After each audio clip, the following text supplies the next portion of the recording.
Hey, welcome back to another video. Today I will be going over 10 questions about the game Hogwarts Legacy that have not been answered. Last week I posted a video where I went over 10 questions that have been answered. So in case you are interested in it, you should be able to find it now in the top right corner. Just click on the I for information and the video will be right there for you to watch. This video will be a tiny bit different. Due to us not having any answers to these questions, I will give my own speculations to whether or not it is realistic that we will find it in the game. I want to point out here that this video doesn't serve as a news update or to educate you on anything about the game. I solely want to give you my opinion on these questions and start a conversation in the comments about your views. Also, don't be afraid to ask me questions about this video or any other questions you have in the comments. I'm happy to answer everything to my best ability. Now, without further ado, let's start right into the video. Will Quidditch be in the game and will we be able to play it? I think I've read and heard this question more often than not. Neither of these questions have been confirmed, denied, or even talked about. Sure, we've seen multiple students in Quidditch robes walking around the castle and the grounds of Hogwarts, and we've also seen these two clips right here. So they're definitely not trying to hide the possibility of it being in the game. But will we as students be able to play a position ourselves or at least go watch a game happen? I would love for it to play at least a part in the game instead of the Quidditch pitch being in the background but us not being able to go there. Just imagine seeing multiple students in Quidditch robes heading to the Quidditch pitch but you not being able to follow. I don't know, it would kinda suck. But to be completely realistic here, does Quidditch make sense for the story? I'm not so sure. There will definitely be lots of things that we will be able to do in the game. So is Quidditch even necessary? In my opinion, it is yes. Being a student in Hogwarts won't be the same without being able to watch a match or even apply for a position. It would also force us to make more decisions. We already know that Broomflight will be a way for us to get from point A to point B much quicker. So that requires us to take flight classes to get better and better. Being able to play Quidditch would help us improve our broom flight and maybe even force us to decide between skipping a class or Quidditch practice to take part in the other. And because you can decide your own story, you might even be able to not be a Quidditch player at all. But here's the thing, they might have kept Quidditch out of the game for exactly that reason. Players might want to focus on combat, classes, exploring the world, or progress in the story. So, is there even a point in making the effort to program it in the first place? This question splits me apart, and to be completely transparent with you, I would even be disappointed if they wouldn't include it in the game at all. What do you think about it? Would you prefer Quidditch being in the game, or does it not matter to you? That actually brings me to the next question. Will we be able to skip classes? Do I hope we will be? Yes. Do I think we actually will be? Abso-fucking-lutely. Now, that is only what I'm expecting. I don't actually know if it's going to be a thing. So if me thinking that we will be able to skip classes made you hype for it actually being in the game, then you might just be as stupid as me and might have just set yourself up for a potentially huge disappointment. But let's look at it from a realistic point of view. Every single thing points towards us being able to skip classes. Be the master of your own story. Take lessons to improve your skills as a witch or wizard. Become a freaking dark wizard. How often does it happen that a wizard with dark tendencies wants to be in a classroom when they could actually go outside and split their souls apart? Unless they want to put their fists up every teacher's butt to become a favorite, it doesn't happen very often. And when we take the slight possibility of Quidditch being in the game, then we might not even have a choice but to skip 1 or 2 classes to become a famous player. It also just makes a lot of sense in general. For example, if you just don't really care about flight lessons, then it will show when you actually try to fly on a broom. Or when you skip care for magical creatures, then you might not know the right way to take care of them. It would bring this make your own decisions and shape your story or whatever to a whole different level. I don't know. It just seems like the right way to go, you know? Well, anyway, if you find me crying in a corner once the game is out and it turns out we can't skip classes, you know that I will never trust anyone again. Moving on to the next question of whether there will be romance in Hogwarts Legacy. We know what romance could look like from Hogwarts Mystery, even though I never played that far. But we are just gonna pretend I did. So, it seems possible, but would it make much sense for a game like Hogwarts Legacy? I don't think so, and here's why. Hogwarts Legacy focuses a lot on combat, fighting the evil, and interacting with magical beasts. it makes sense that we will grow closer to friends during our time in Hogwarts so that they can join us on our journey and fight by our side. However, I don't think they went as far as us being able to make our character fall in love. It just wouldn't really fit in the story they are trying to tell us. Hogwarts Mystery is all about being that student in Hogwarts, doing different quests, making friends, and improving your relationship.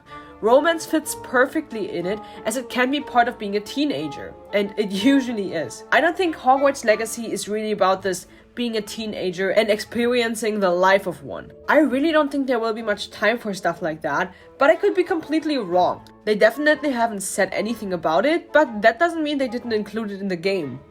A question that I have been asking myself for a while now is whether we will be able to visit and explore Azkaban. While doing some research, I found out that Azkaban was built in the 15th century and has been used as a detention facility since 1718. So I think we can say for sure that there's really no excuse not to include it in the game, right? Well, another thing that I found is that access to Azkaban is very strictly prohibited to everyone except high-ranked ministry officials. I'm not sure if that is actually confirmed or just a fan-made story. After all, the book says that Barty Crouch Jr. was visited by his father and his mother, where only his father worked for the ministry. It could be, however, that because of his position, Barty Crouch Sr. was able to bend the rules a little bit, as it was his sick wife's last wish to visit their son in prison. Dumbledore get to visit Morphin Gaunt, Tom Riddle's uncle, who was imprisoned because he was framed to have murdered his own family. That could have been because of Dumbledore's high status though, even though he didn't work for the ministry.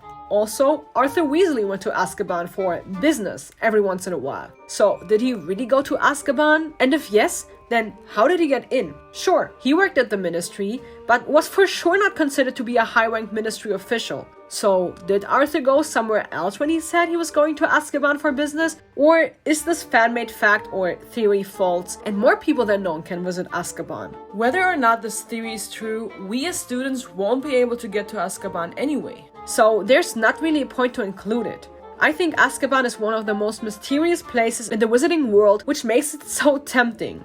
I'd love to walk around Azkaban, visit prisoners, and do side quests, but I really don't think we are gonna be able to. What do you think? Is there a possibility for us to visit Azkaban, or would that be too far-fetched? I have another question, which could potentially answer the last question.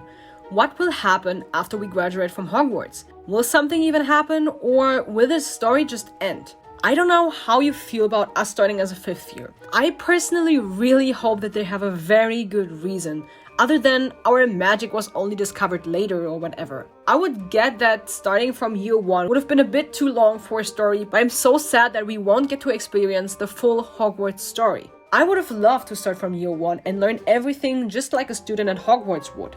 I mean, imagine watching your character grow up and grow into a powerful witch or wizard. I don't know if that would have been possible or if I just asked for too much. But anyway, us starting as a 5th year would for sure make the story shorter than if we would have started Hogwarts as a 1st year. So does that mean that we will potentially be able to graduate from Hogwarts and start a profession as an auror or a magizoologist as well as many more? Or will it just end after we graduate? Will we even be able to graduate? There's the possibility that we will stay a 5th year throughout the story. Who knows? But let's imagine we can actually graduate and get a job after. If we decide to work for the ministry and get into a high-ranked position, we would theoretically be able to get into Azkaban. But to be completely honest with you, I really doubt that will happen. I don't actually think that we will be able to start a job, but it would be very cool. Will we meet Dumbledore? That is indeed a very good question. We already have confirmation that both Sir Nicholas and Professor Binns will be in the game. They, however, are ghosts and never left Hogwarts, so it is only natural for us to meet them. Dumbledore, however, was born in 1881, which would mean that he would be around 9 years old by the time we get into our 5th year. That would also mean that he will be going to start his 1st year in Hogwarts when we are in our 7th year. If I did the math correctly, there is actually a high possibility to meet Dumbledore, if not outside of Hogwarts, in Hogwarts, and maybe even become his friend. His brother Aberforth was born either in 1883 or 1884, which makes him around 3 years younger than his brother. That, however, doesn't mean that we won't get to meet him, as I am sure we might be able to visit the Dumbledore's house. But that could also be very far-fetched. I'm not really counting on meeting Aberforth, but meeting an 11-year-old Dumbledore is very possible. I would even go as far as to say that they have to do it, as it is the only way that makes sense. But of course, I'm nobody to tell them what to do. It seems, however, that the developers of this game dug very deeply when it comes to specific details, so I bet they made sure to research Dumbledore and make sure that they know he will be 11 by the end of our time at Hogwarts.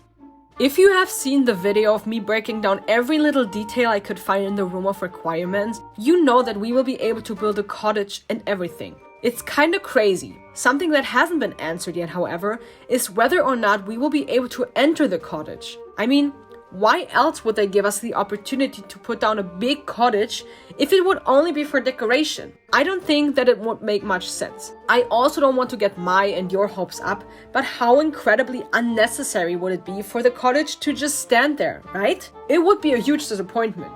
But let's imagine we will be able to get in the cottage. What would it look like on the inside? Can we customize it? What will we be able to do in it? When I think about the interior of the cottage, I think about the interior of the burrow. I have no idea why, but I imagine it exactly like it, with a kitchen, a living room, and so on.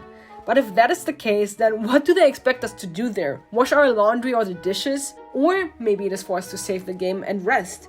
Maybe even change outfits. Whatever they thought about and are developing, I really hope they make it make sense.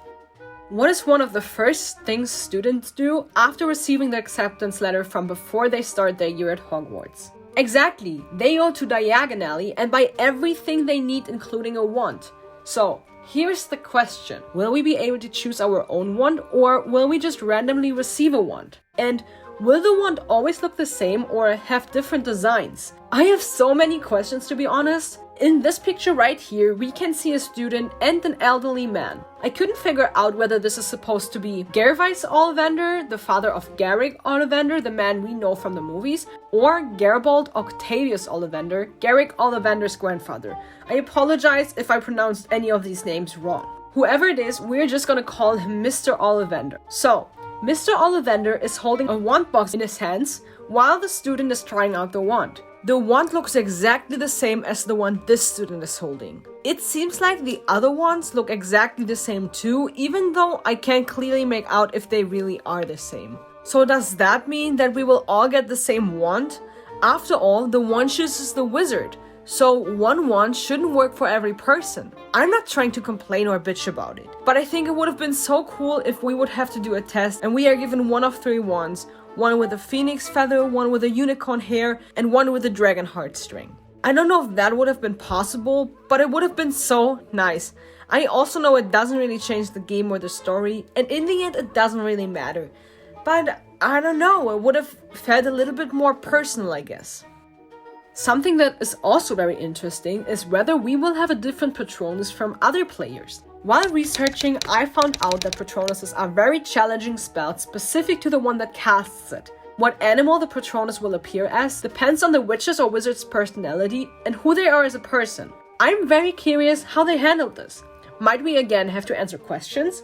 Will the Patronus be the same for everyone? I really hope everyone will have their individual Patronus, but I'm not a game designer or developer, so I have no clue if that would be even possible. If you have experience with game development, let me know in the comments if it would be possible for every player to have their own Patronus, depending on their personality. If it isn't, then I'm very curious to see what animals they chose for us as players.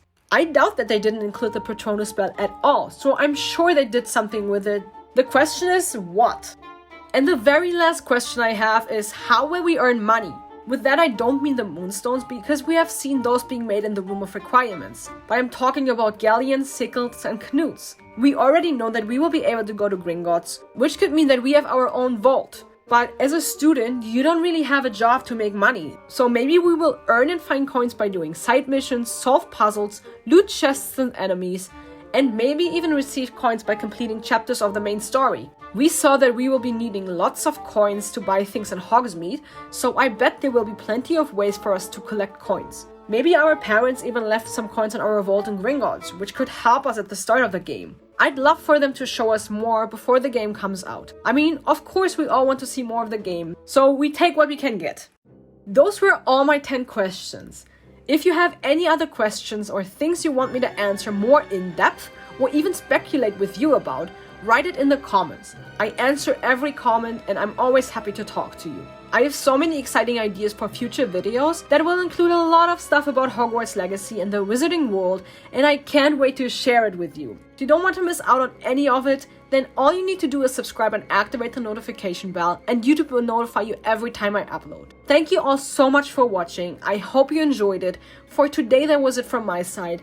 I will see you in my next video. Until then, bye.